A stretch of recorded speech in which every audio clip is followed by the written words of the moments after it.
The top-of-the-line security system had been sending video to the sheriff's office and to the owner's iPhone for almost a half hour. The video and audio clearly and crisply related the actions and identity of the intruders at the owner's ranch house, and the woman working dispatch in the sheriff's office sat frozen, aghast at what and whom she saw. After a few minutes, she sent the nearest officer on patrol to investigate. That was the sheriff. Immediately after that, she called the ranch owner using her personal phone. The lovers came out of the rustic ranch house arm in arm only 40 minutes after they entered.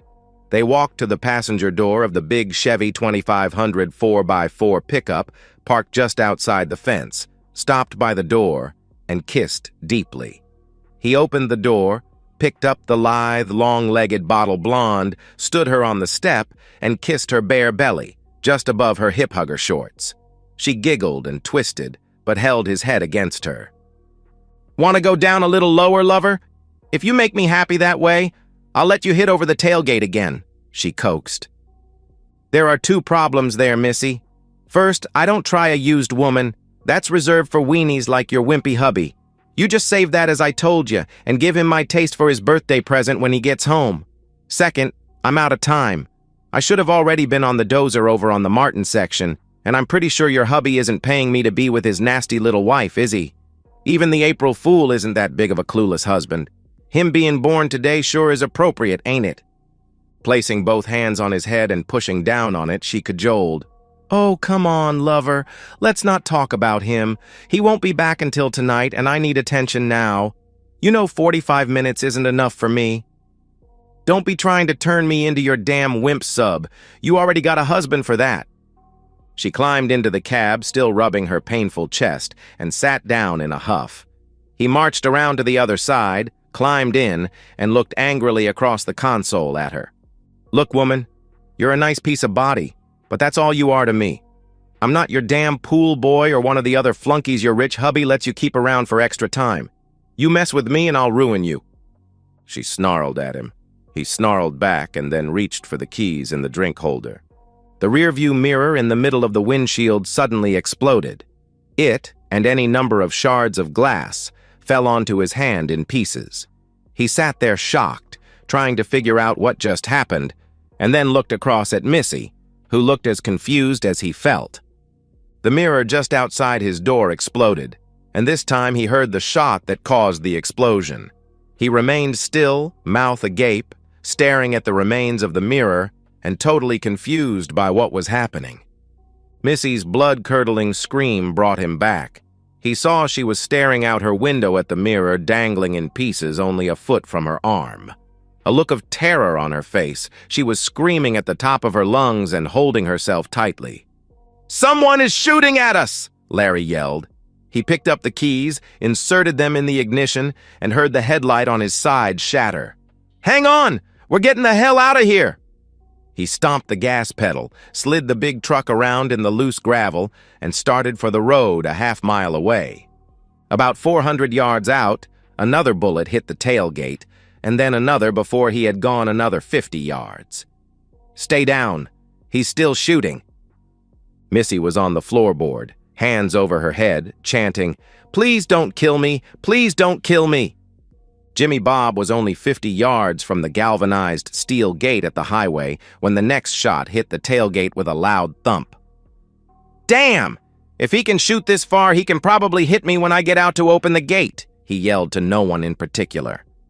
He floored the gas pedal and burst through the gate, the grill guard pushing it off the hinges and carrying it into the state highway with the truck. Jimmy Bob backed up to get shed of the gate and turned toward town.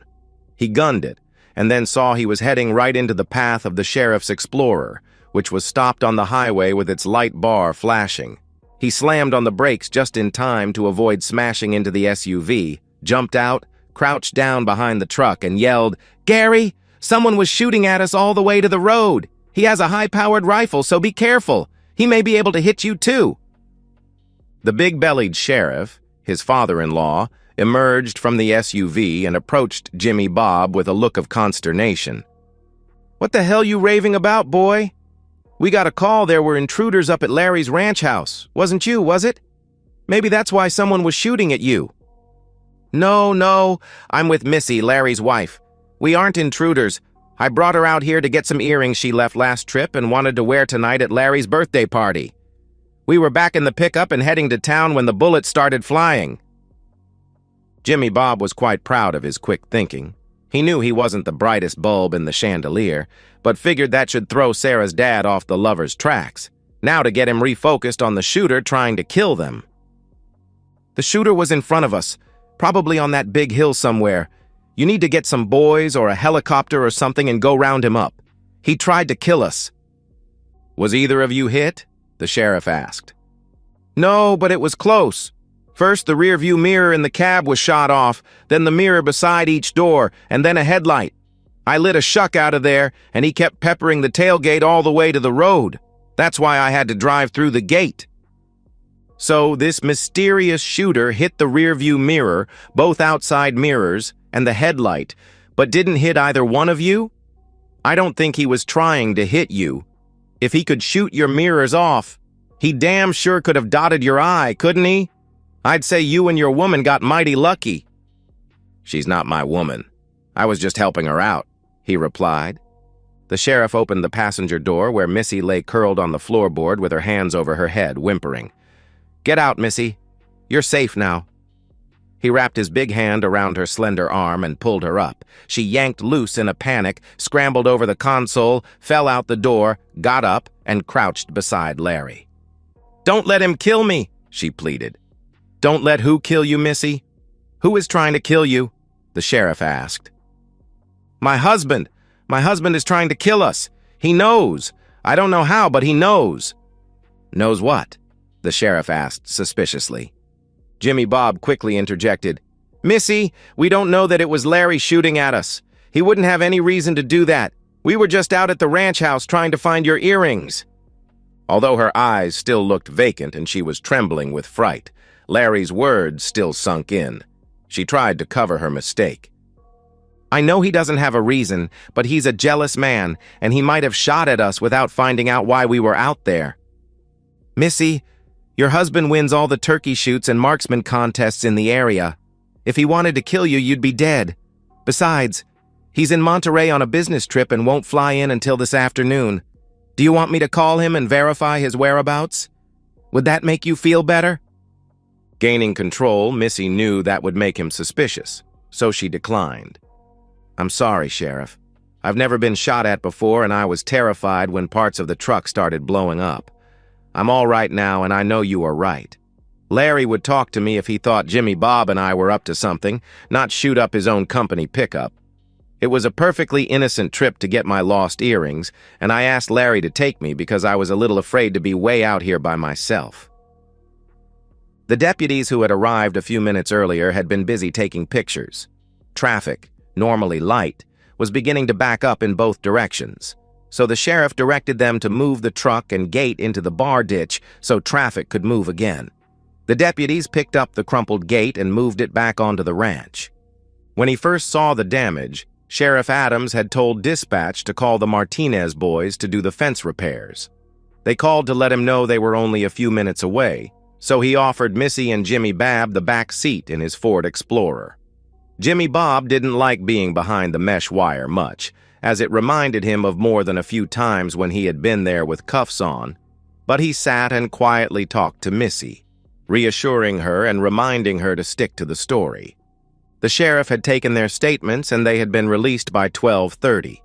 Missy hurried to her beauty shop appointment, and Jimmy Bob headed to the Martin pasture to push some dirt out of the dry tank bed with the cat. He figured he better get a few hours in, expecting Larry to appreciate his commitment, after having been shot at and all. The deputies had investigated the site of the shooting, but they found no brass, no sniper's nest, no tracks, nothing that would explain the shooting or identify the shooter. On a whim, the sheriff called the hotel in Monterey and asked for Larry.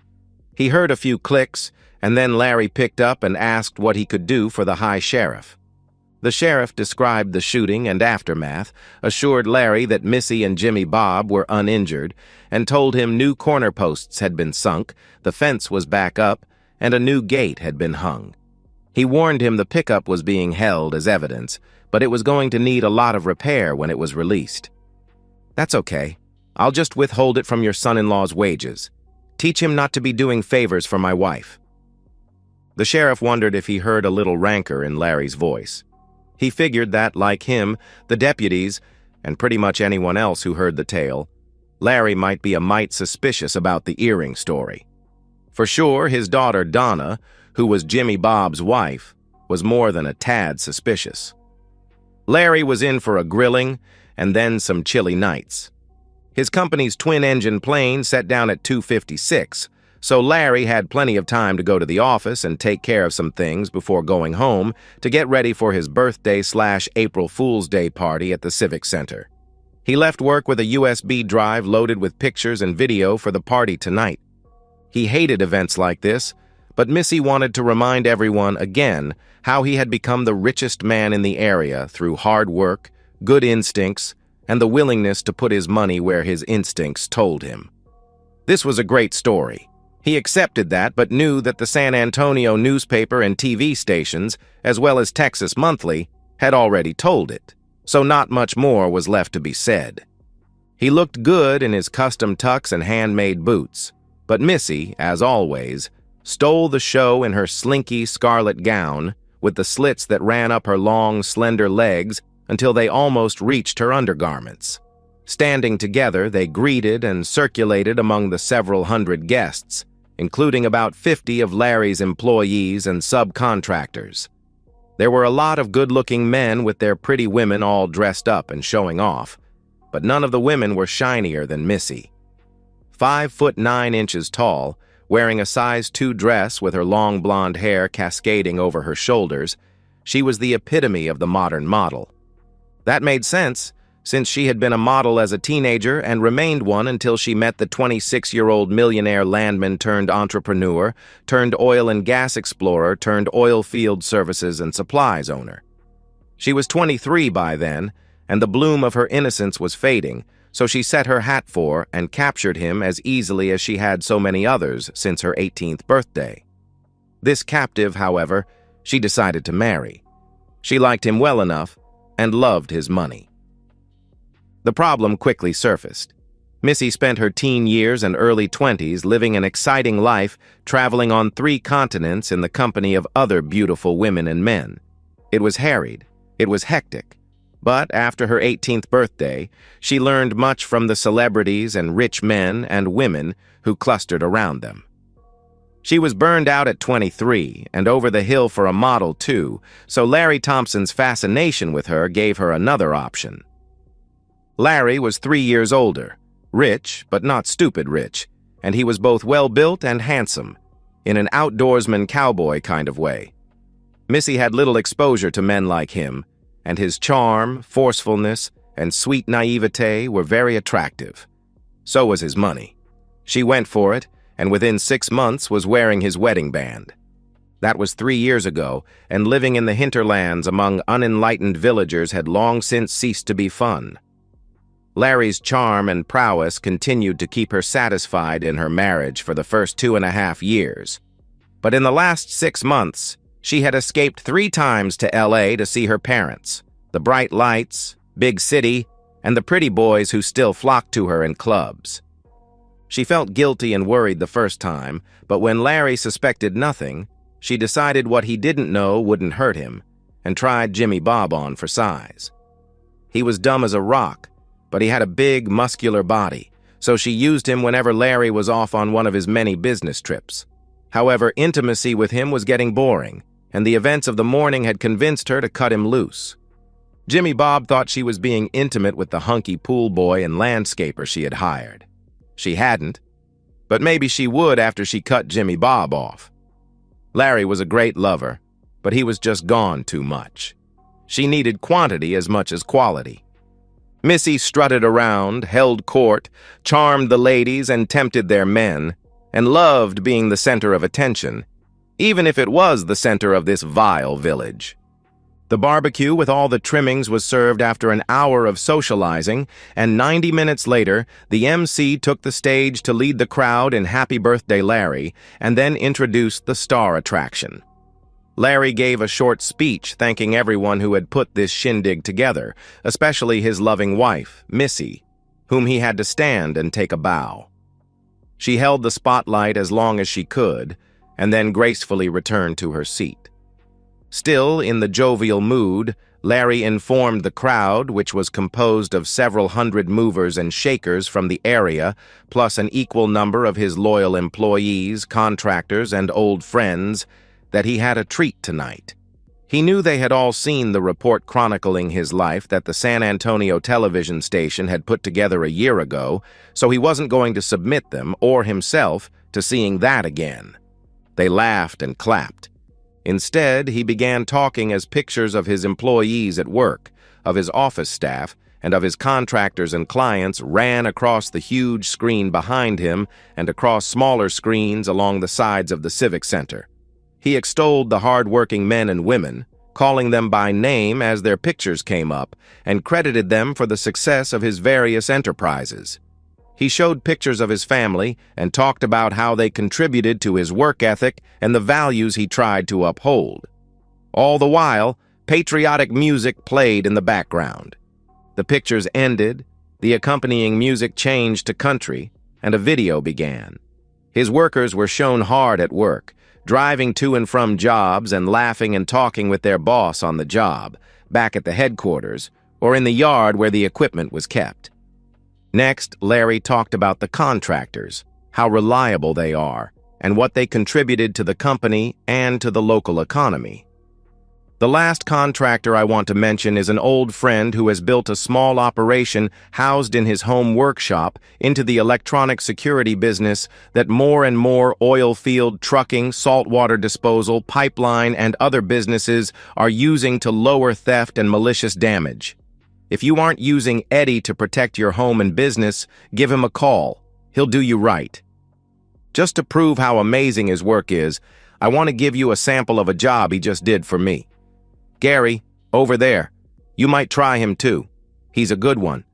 Had us in a little workshop out at the ranch to introduce our office staff to a new computer program we will all be using.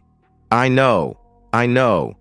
But getting away from the familiar seems to increase the interest and focus of folks. So if we ended up fishing during breaks and all, well, that is just to get some fresh air. It didn't mean we weren't working. Anyhow, during the workshop, I noticed some things were out of place and got a little concerned. Nothing was broken or missing that I could see, but no one had visited the house in a while, to the best of my knowledge. So I called Eddie. He came out the next day and installed a state-of-the-art video and audio security system that is so dang newfangled it sends me a message if there is an intruder.